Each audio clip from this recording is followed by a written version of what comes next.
It's a grade 7 baldness and the donor area is limited. So what we have planned out is done. We have planned out to take a strip.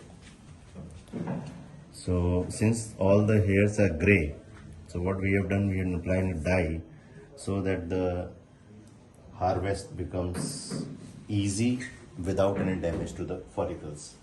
So we'll take a small strip, and that's an FUT technique. So from that I am with existing density between 1500 to 2000 or maybe 1800 I'll be able to harvest by strip technique, and then with an FUE of the scalp.